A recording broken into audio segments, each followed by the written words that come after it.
In this final talk about Newtonian physics, I'm going to extend the idea of the hydraulic analogy to a couple of other components which are commonly used. First of all, consider this type of component. It's a barrel. It's a barrel that has an input at one end, but it also has an output at the other end. And the barrel is full of fluid.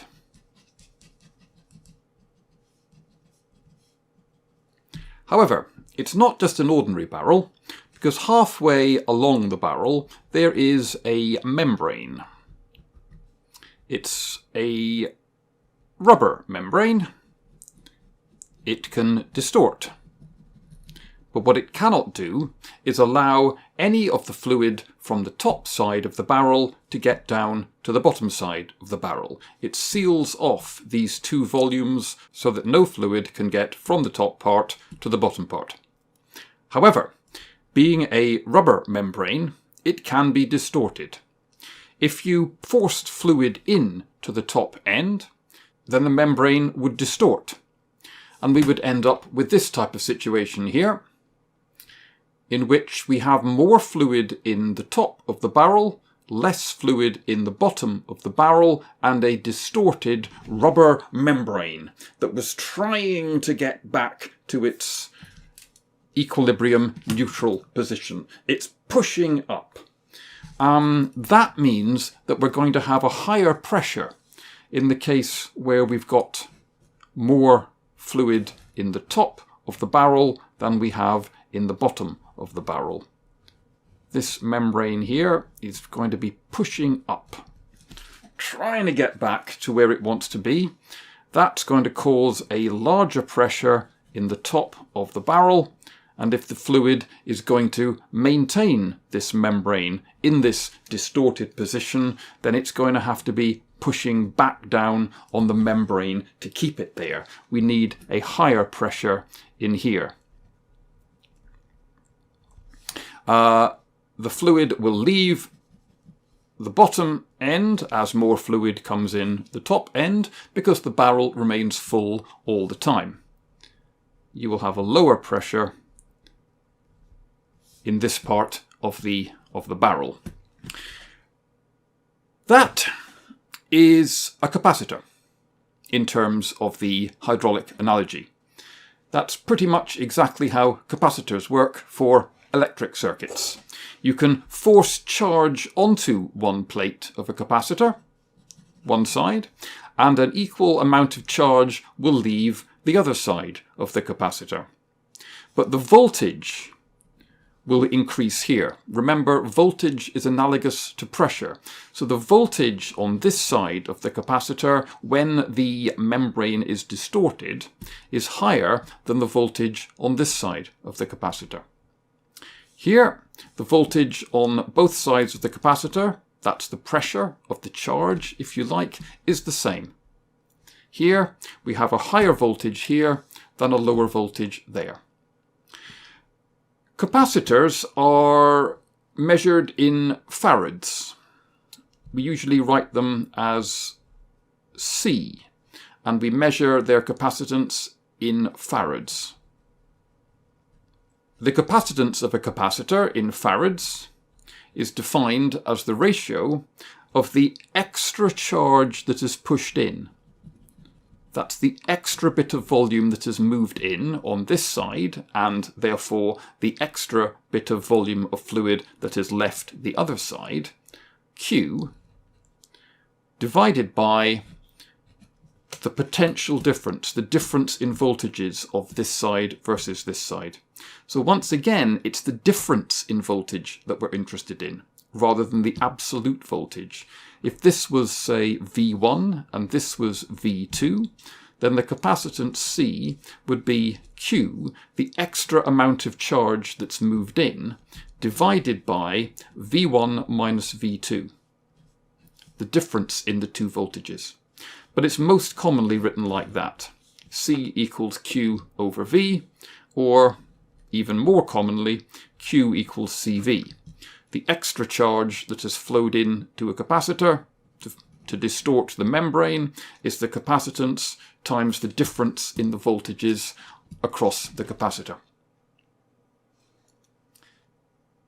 You can make hydraulic circuits which are analogous to many electronic circuits.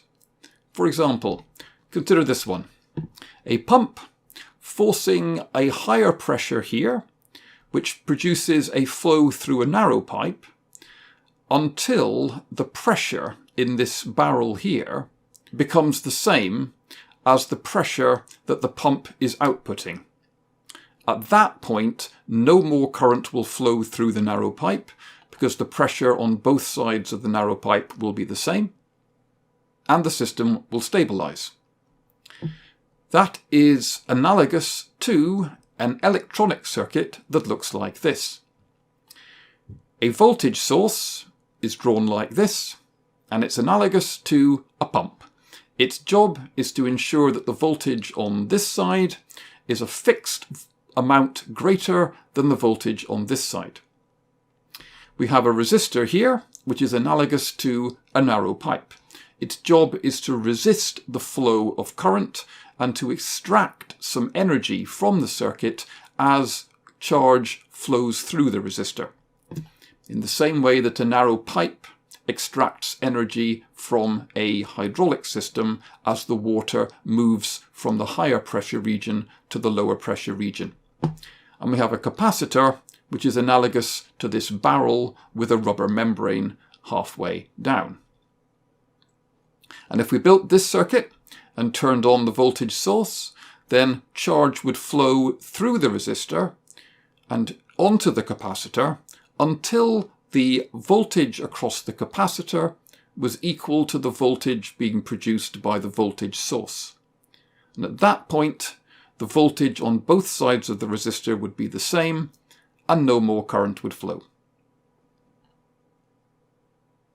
The final thing I want to talk about in these chats is the concept of ground. You may have noticed that whenever we've talked about voltage so far, it's been the difference in two voltages that's been important. A pump maintains a pressure difference across it, in the same way that a voltage source maintains a voltage difference across it. The flow through a resistor is proportional to the difference in the voltages across the two edges of the resistor. The voltage difference across a capacitor is related to the amount of charge that's been input in it. We don't have anywhere an absolute voltage. Nowhere that says the voltage at this point is 15 or -3. Everything is in terms of the difference between two voltages. Well, this causes some problems when trying to do the mathematics at times, or at least it complicates things, so it's common to just choose a point in the circuit and define that as being 0 volts. And when you've got a battery-powered circuit, it's arbitrary. It doesn't really matter which point on the circuit you choose to be your 0. Just pick one and then refer all of your voltages to that reference voltage. There's a related concept of earth. Sometimes with mains-powered equipment, the 0 voltage is referred to earth. Now, earth is literally ground. It's the potential of a big metal stick that you've driven into the ground.